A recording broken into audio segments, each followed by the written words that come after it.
Ladies and gentlemen, welcome to the Price Check Podcast here on the In the Zone Network, where we go city to city, state to state, worldwide. Keeping it in-house today, keeping it within the network. We got Anthony Miller joining us. A new addition to the team, but has made himself right at home here. Great couple articles that he has on the In the Zone Network website. Has been covering the Dallas Wings for us down in the good old DFW area. So we'll be talking Wings. We'll talk a little bit of Mavericks today. But Anthony, how you doing, man? I'm good. Thanks for having me on, Josh. I appreciate it. No, man, definitely appreciate you taking the time to do it. We can just kind of jump in, I guess, since the WNBA season is in full swing now, kind of slowly but surely approaching the All-Star break. Dallas Wings currently sitting sixth overall in the WNBA standings, record of 7-8. Guess from what you've seen so far, what has been kind of your biggest takeaway so far for this season for the Wings in the coverage that you've seen? Yeah, so obviously Coach Trammell is in her first year of coaching this team. So I think in that aspect, there's a learning curve there. She was brought in to help the defense for the Wings because that was her specialty when she was an assistant with the LA Sparks. So I think you're kind of seeing that, but there's been a little consistency there. But I will say the Wings offense has been very good. I mean, Arike Ngubawale is one of the best scorers in the WNBA. She's third in the league in scoring. I just think her presence alone has been huge on the offensive side. I think the biggest player that has made the biggest impact on this team is Satu Sabali, who, last year or two, she's kind of gone through her injuries, but she's been able to fight back this year, and she's having career high numbers in points and rebounds. She's averaging a double double a game, and she's had 10 double doubles. She just had her 10th one last night. So she has probably been the biggest impact on this team, as well as Natasha Howard. They brought her in the offseason from New York, and she's been able to perform really well in the paint. So I think overall this offense is good, but I think the defensive side for Dallas needs to be more consistent. There are times where they struggle in the paint to play on the defensive side, but I will say for their offense, they're very good in transition when they go right down the court. I think that's where their specialty is. Arike, you would love her to maybe be better with her shot selection. I think there's times where she can throw up 20, 25 shots and maybe only hit 25% of them. But I mean, that's kind of a risk reward thing you get with her just because she is a scorer and you want the ball in her hands at all times. So that's going to happen from time to time. But I will say with Arike, the best part of her game this year is the improvements she's had in her passing. And she's averaging 4.3 assists a game, which is leading on the team. Her passing has really improved, which I think has helped kind of shape her game. So overall, it's been kind of a mixed bag, but they're still in the playoff hunt. I think they're run on pace for what they've been doing for the last couple of years, kind of around that 6 to 8 range. And I think if they can just improve their defense on the perimeter, as well as if Arike can be more consistent with her shot selection, I think the Wings, maybe not this year, but in a couple years, this will be a team that's going to contend and be on the same level as the New York Liberty and the Las Vegas Aces. Yeah, I mean, just in the games that I've seen from them this year, to your point, the offensive side of the ball is not a problem. Enrique, I mean, God, she's been lights out in a lot of these games. 30-point games here and there. You mentioned Natasha Howard, how big of an addition she's been. Again, offensive side of the ball has not been a problem. It's those kind of small defensive Mhm. mishaps here, and a lot of times coming late in games that turn out to burn them a little bit. So, I do think Dallas has the potential there. It's just there's a lot of nights, and you can tell me if I'm wrong here, but there's a lot of nights where okay, Rike is going to give you her points.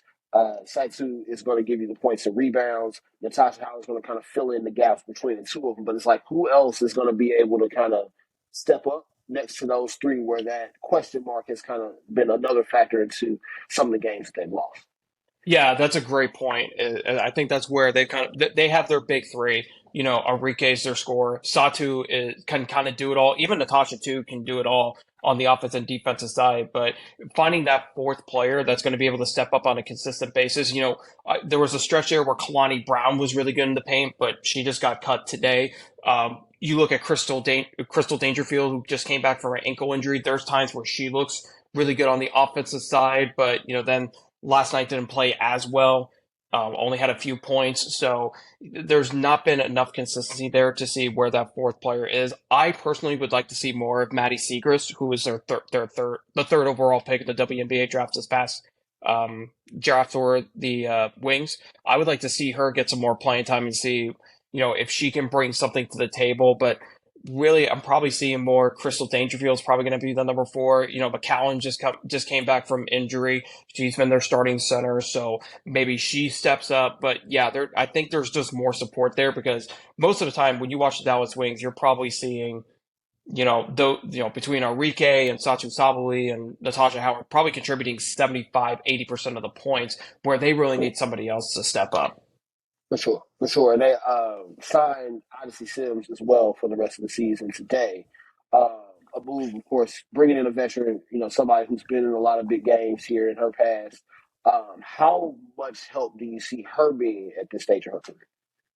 So Odyssey Sims, the one thing she's really good at, she's great at passing. So she's going to get them the assist. So I think that's going to take the pressure off of Enrique to having to be the passer. Obviously, you want to keep Enrique to keep improving on her passing, so she's not just a scorer. But Sims can bring that aspect to it. She is a veteran presence that can come off the bench and be able to help him out. We've seen Crystal Dangerfield and Enrique kind of hold hold strong in the backcourt. We've seen Veronica Burton kind of being that backup, but I think Sims will be as well. In times where you see her play, I think Sims is a good shooter, but I think the most important aspect of her game is the passing that she brings to it. So I think that's really going to help the offense kind of flow better if they're not in the fast paced transition. Yeah, for sure. And kind of being that organizer, so to speak, on offense for him. So, in terms of rest of the season outlook, obviously, we talked about Enrique and Satsu both being all stars, earning those spots this year. How do you see the rest of the season playing out for them? Obviously, in the WNBA where the Liberty and Aces are kind of on a little bit of a collision course right now. But what do you expect to see from Dallas here over the course of the rest of the regular season and hopefully the playoffs? I think it's really going to depend on how much improvement they make on the defensive side, as well as I will say there's one aspect of their offense I wish was better. I wish they would get off the faster starts. There's a lot of games where they're only scoring 18, 20 points in that first quarter, and then they find themselves behind, and it feels like they have to play a lot of catch up, which leads to players like Enrique Ngubawale having to put up more shots. So one thing they have to do is just get off to faster starts, and I think once they do that, that will make the offense flow maybe just a little bit smoother, even though they've been one of the top offensive scoring teams in the WNBA. I think overall for this team, I think they're about where they're going to be. I think they're probably going to sit between 5 to 8 in that seeding. There are times where you watch this team and you're like, wow, this is one of the best looking teams in the WNBA. And then there's moments where you're like, what happened with the star players? It just seems like they're just too inconsistent right now. So I can see them kind of hovering around, you know, 18 to 22 wins, probably get between fifth and eighth seed, and then they're gonna have a tough battle in the playoffs. And I think that's what's kind of held them back the last couple of seasons is that they've been the lower seed and they've had to play tougher competition. So they're probably going to end up playing a team like New York or Connecticut or Las Vegas who have been top teams, and they may struggle against them. That's one thing about this team this season is when they play top talent, they have not been able to perform as well against some of the top teams. And even like the next, two of the next three games are playing the Las Vegas Aces. So I think we're going to really see what this team is going to be made of and how they play against Las Vegas. If they play them tough, maybe able to steal a win against them, then I think that could build some confidence for them for the rest of the season. But I think the expectations for Wings fans has to be this team is not going to be the best team in the league. They're going to be a playoff team for sure, but give them a year, give them a year or two in Coach Trummel's system, and I think this will be a team that's going to be top four and that could compete and make a playoff run maybe next year or the year after. Yeah, and I mean to the point you made earlier too, it's tough under first year head coach to really have extremely high expectations. You're trying to still get your foot in terms of new system, getting acquainted, getting some of that chemistry built. So definitely see this as kind of that building block year that they'll probably need to take the major next step going into next season. So uh, looking forward to obviously Wings outlook the rest of the year. Switch gears now over to the NBA. kind of crucial time for the Dallas Mavericks, just as it is for the Dallas Wings. Off season for them, though, not the regular season.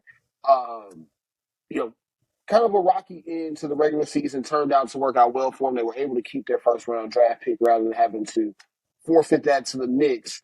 Um, Guess what? If any buzz are you hearing right now in the Dallas area around what their plans may be going into this offseason post NBA draft? I mean, so I think it was very clear in the draft what their focus is, and that's on the defensive side. So, they were able to get Lively, they got Prosper, who I think are both very good defenders. Lively is over 7 foot tall. I think that gives them that big man presence that I think this team's really been missing over the last 2 to 3 seasons. You know, Obviously we know what Luka can do. There, he's obviously, great facilitator, great scorer, but they really haven't had that presence in the paint. So I think bringing in somebody like Lively is going to help with that. I don't think he's going to start right off the bat because I still think he's kind of raw when it comes down to at least on the offensive side and scoring. But he's going to be able to bring in those rebounds. I'm sure Maxi's probably going to still end up being the starter at center, but they're gonna look at Lively to maybe in a year or two be that big man to help you know make a difference in the paint. You know, for Dallas this offseason, I mean, they may have to find somebody else in the paint to help Yeah, them. I think that's just always been the biggest concern with them. They have the guards. Obviously, one of their top, concerns is going to be, can we bring back Kyrie Irving? Or the question is, do we even bring back Kyrie Irving?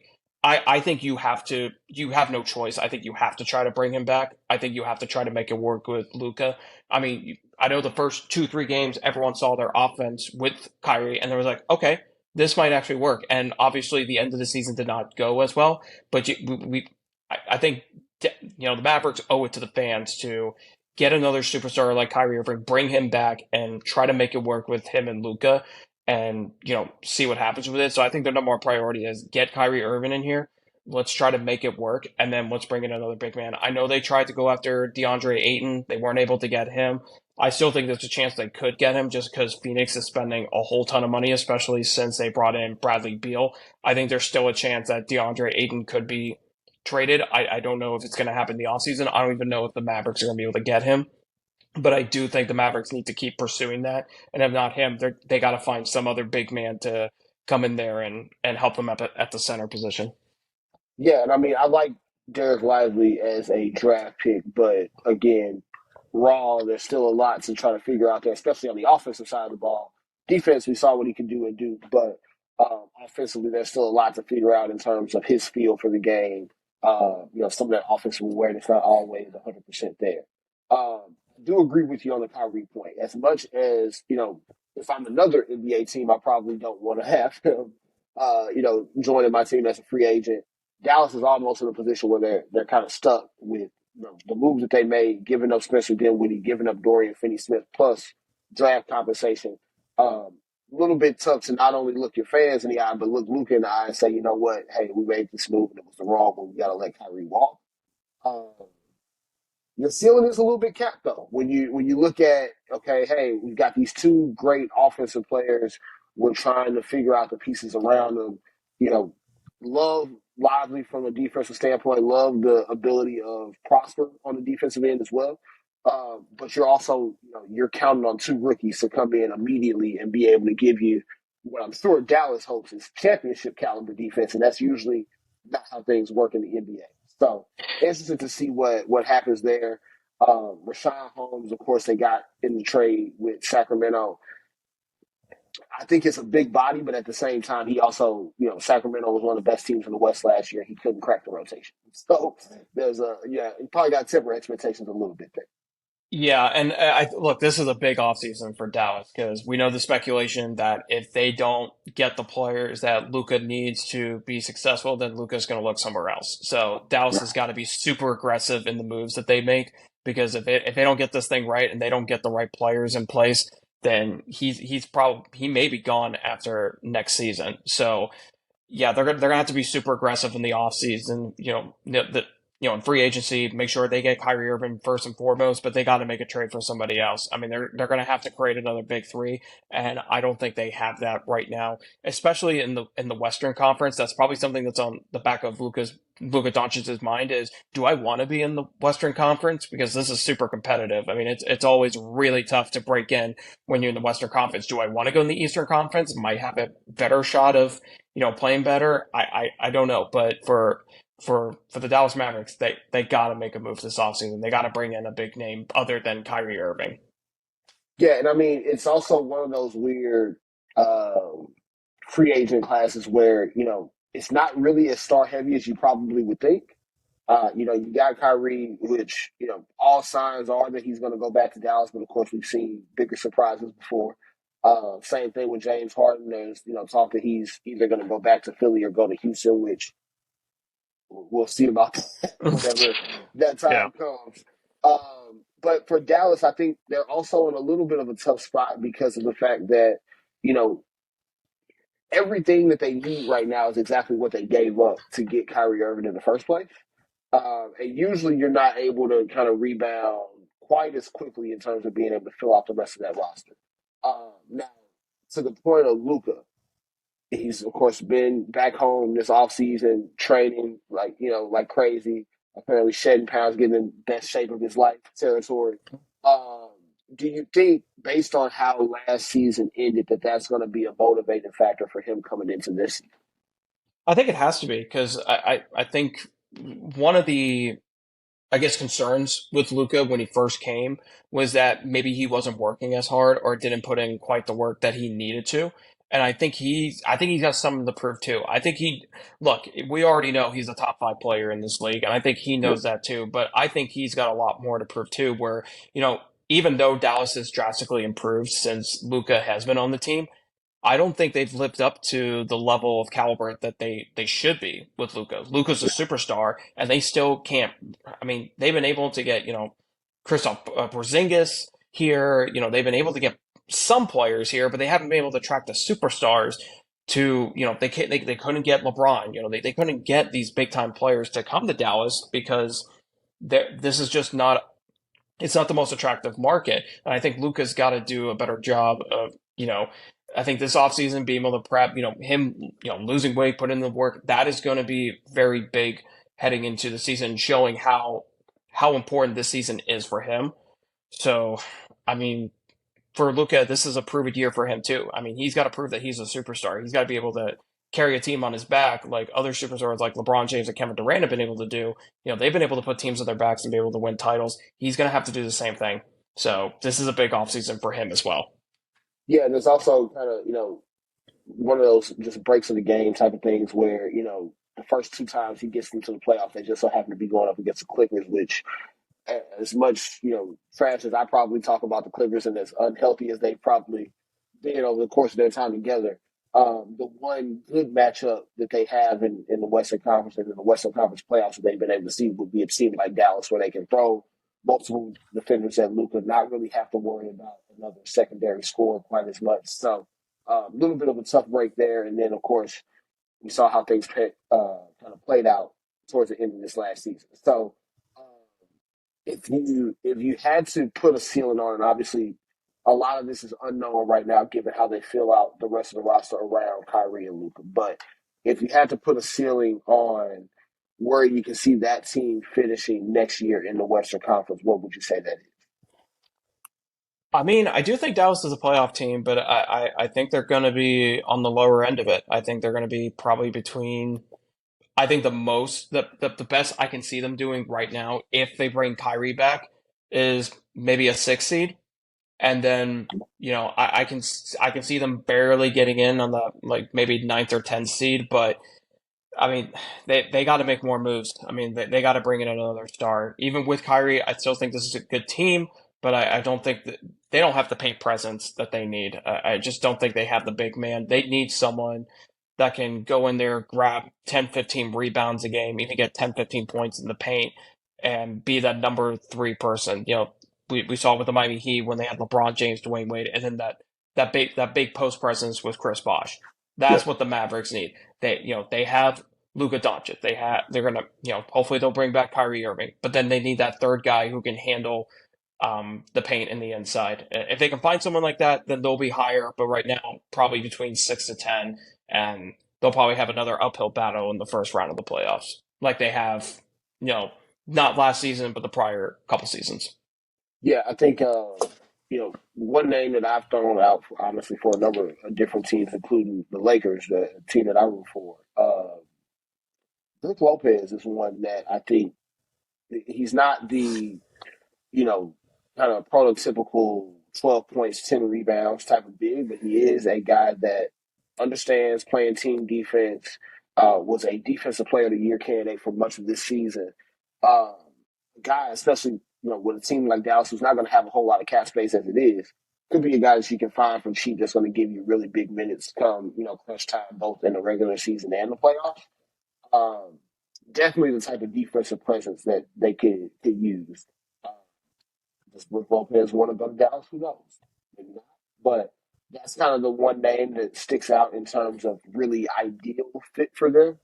Um, you look at a guy like Torian Prince, who just got his team option decline in Minnesota. Hmm. More of a wing defender than he is a paint guy, but can kind of be that Dorian Finney-Smith replacement that you haven't found just yet. So you know, Dallas is one of those teams where I think, tweaking around the edges, obviously you want to bring back Kyrie Irving, but tweaking around the edges is where you really got to get this thing right because we saw it last year. Kyrie and Luka can only do so much. There's a lot of games where they're going to be able to help you put up 125, 130 points. Uh, but it's giving up the 126s or the 132s where you're going to, kind of get bitten up behind. Yeah, and I guess the concern I have with the Mavericks is it's not for a lack of effort. I mean, they've made calls about John Collins and Jared Allen, and then today it came out that they called Pascal with Toronto. So they are making the calls to try to get a big man, but they have not been able to get any bites, and that's kind of the concern that I have is that are they able going to be able to find somebody that's going to want to come to Dallas? That's been the problem with this team over ever since Dirk Nowitzki left the team is that they just haven't been able to attract stars and they haven't been able to attract players to come play here even like in trades. Like those players still have to they don't probably necessarily need to agree to a trade, but they would probably prefer that the team would be okay with them trade into another team. But Dallas has not been able to attract the right players to not only come to Dallas but to stay in Dallas. So I'm a little concerned about that, but hopefully they can find somebody to be that number three option for them. Yeah, it's weird, man. I think, we had for so long, um, you know, Mark Cuban was kind of looked at as one of the, governors now, from a standpoint, in the league. And I don't think that perception is quite the same anymore. Uh, he was a little bit more willing to spend money with certain teams where that's kind of out the window now. He was upgrading facilities when teams weren't really doing that. Everybody's got an outstanding facility now. So a lot of the things that were kind of, I guess, cutting the edge or kind of ahead of the curve for Dallas, they're just kind of middle of the pack now. So we'll see how that continues to impact them. And I also just think it may not be the right free agency class for them to find the guy that's really going to be the difference maker. It may have to be via trade, but it's also, what assets do you have left to give up at this point, when it comes to a trade? Do you give up the Josh Greens, the guys that drafted and tried to develop? You still have the Tim Hardaway Jr. card that you could potentially play in terms of a trade, which there's a lot of buzz about whether or not they'll use his contract to try to bring in another player. Not really sure who that other player is going to be. If THJ is going to be the guy that you're giving up, but a number of different avenues that they're going to have to try to sort through. But um, I guess one of the last questions I'll ask you here before we go: if you did see Luca leaving, is there any particular team that you can see him deciding to leave Dallas for? Hmm. That's a good question. Um, I mean, maybe one of the Los Angeles teams. I mean, he's always wanted to play with LeBron James, and I don't know if LeBron's going to stick around with the Lakers, but it's pretty apparent he wants to stick around so that he can either play with his son or, play against him on the court. So LeBron's going to stick around for a little bit still. So, I mean, Luka may try to follow him. He's always talked about how much he's admired LeBron James and his style of play, and he's always wanted to play with him. So, wouldn't be surprised if the Lakers have a shot at getting Luka. They can go get him. I mean, if you're Dallas, you got to do everything you can to keep that guy. But if he Yeah, goes, maybe the Lakers are an option.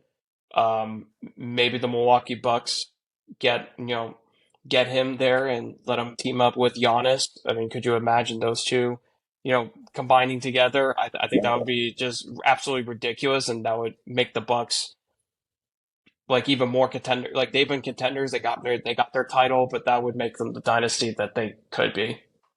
yeah, that Giannis one is an interesting one because I also could see it being something where we look up here in a few maybe a year or so, Giannis may be the guy deciding to leave Milwaukee for Dallas. I think with them potentially losing a guy like Brook Lopez and Chris Middleton this offseason, of course, you know cap space is going to be hard to come by for them given the guys they have to pay. But that wouldn't shock me either. I actually like the idea of those two playing together because you've got Giannis who can kind of be, that free roamer defensively to help support Luka, but then also Luka can be that offensive support that Giannis may need. Uh, that's actually a pretty good one. You got my wheels turning now. I'm going to be watching out for I that one here in a couple of years, man. Yeah, I think we're getting Dallas fans too excited, so we might need to Yeah, let me contact yeah them. I let me don't know. pump I the don't know if that's pump the actually brakes. going to happen, but that would be a great dream to have for Yeah, sure. now transparently for my fandom, I was a little bit more in line with Luka going to the Lakers. I would love to see that one, but I figured you would like that one. I yeah, figured you would. yeah, we definitely like to see that one. But that again, we are counting our chickens before they hatch here. Hmm. Now we've got, of course, a number of different off-season things that'll come out here. Of course, we'll obviously continue to be able to see Anthony cover the Dallas Wings here moving forward for the rest of the season. Let the folks watching and listening know where they can find you on social media.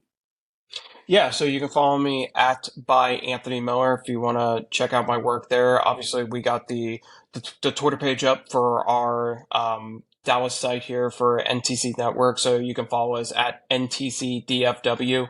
Trying to post articles daily, so you can check out the work there as well. Great, great, man. No, and again, ladies and gentlemen, if you have not gotten a chance to read Anthony's work just yet, make sure to do so. Really, one of the best writers that I've come across here in my time doing the sports media thing, man. So continue the great work. We are extremely happy to have you here at In the Zone. And ladies and gentlemen, that'll do it here on the Price Check. Of course, we'll keep this thing cranking here all the way through all of the NBA free agency news, summer league, everything that you can think of basketball wise. Of course, we'll dive in a little bit harder into the WNBA here in days and weeks to come as well. And then also here after 4th of July next week, we will start getting some of the interviews recorded and published for our Price Check fan interview series this summer. So keep an eye out for that. Make sure you continue to like, share, subscribe everywhere that you get your videos and podcasts. But until next time, Anthony Miller, Josh Price, this has been Check.